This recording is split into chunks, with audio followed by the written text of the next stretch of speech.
cái chuyện họ đăng ký vào là dính rồi không đăng ký là mình mua được. đến bọn quyền thì tao cá cũng không sợ dính vi phạm tiêu chuẩn cộng đồng nó mới kinh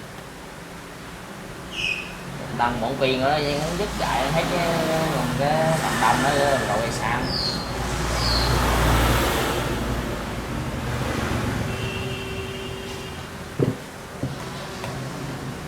em quay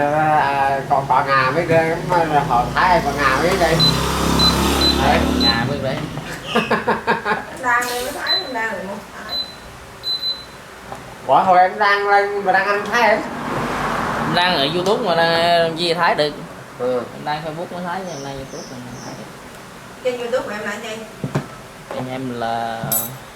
lĩnh hay gì đó Kênh YouTube của tay của mình mà cũng nhớ mà mình lĩnh mà em không để tên hình em chỉ kiếm gì rồi luôn mà em giấu hết thái mình biết để cho học con xem tí nào ha xem như không võ tự mới cần nhưng mà xem một khó qua mất công không được gì đâu đúng là mình biết à vậy à hay là nữa khó biết thôi chứ không dạo mình đi mình hẻ muốn xem biết ấy là họ tò mò xem kênh mình họ xem lướt qua biết mất đề xuất thôi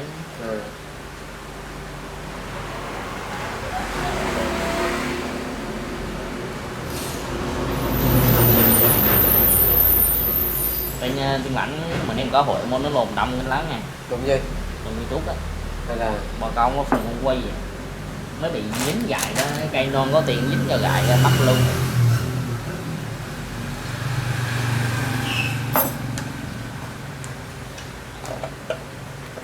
nó phải làm cái thẻ nữa chứ thẻ so mua có thể bữa nghe nó thằng chi rồi thằng gì nữa rồi phán hả Phan rồi đóng thẻ so thì gì ôm cô lồn cáo lì gì đâu vậy bữa em không phải không em uống miết vậy mua em uống Phan mà nhỏ mua rồi tay nữa nhưng mà nhỏ cái chùm môi tay nhuận non một nôm đi chút đã đây là khó lò gai chưa gần lò ga tới xíu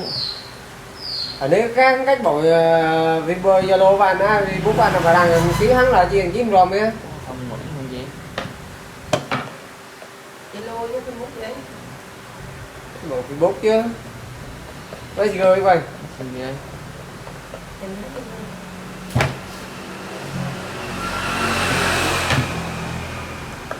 nhưng mà nó cái chạy nữa là lồn mà YouTube lồn tiền trên nó hơn dưới đây luôn thay nó lại nữa thì thay mà dính vô lồn chủ đề não nó về bên chính trị nó quất cho anh cái gại tác kiếm tiền buồn giá mà lái như cái thoáng là như còn 8 triệu rồi kinh rồi lồn cái chủ đề mà chiến tranh Mỹ và quánh đó gì kìa đã hay nghe mình quất hay gại giờ tụi cộng đồng số tiền luôn Mỹ với lại Iran á thì mấy cây là cái cây nó là của nhỏ đè mình không có rớ còn gì hết mình lồn của mình mọn là tay theo ké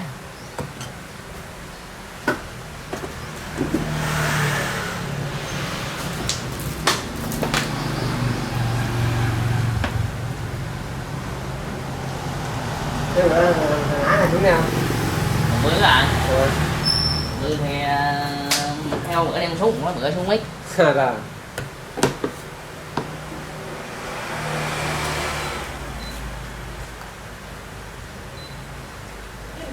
cái thằng đó mà xá son mà hắn miệng tao nói hắn dặn mà trả rồi son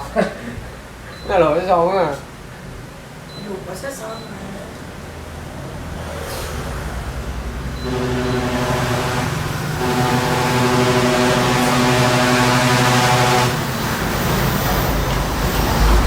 bán nước thì nó đẹp ngày gọn này dạ có hiện thấy như cái có điện ngầm mà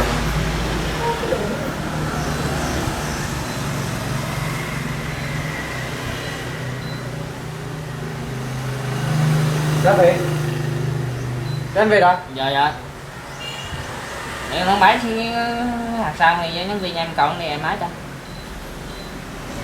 bà có máy tính không? Phải gặp có máy tính không? cộng máy tính chứ Có máy tính không? Không có máy tính rồi máy tính đem về cho rồi để là cộng máy tính em mới chạy được em chạy được biết trong lồn vậy luôn với nó sao này đang lồn máy tính đem về cho đi Sao mùa đem máy tính xuống chứ? Dạ. Cái này bị nhồi.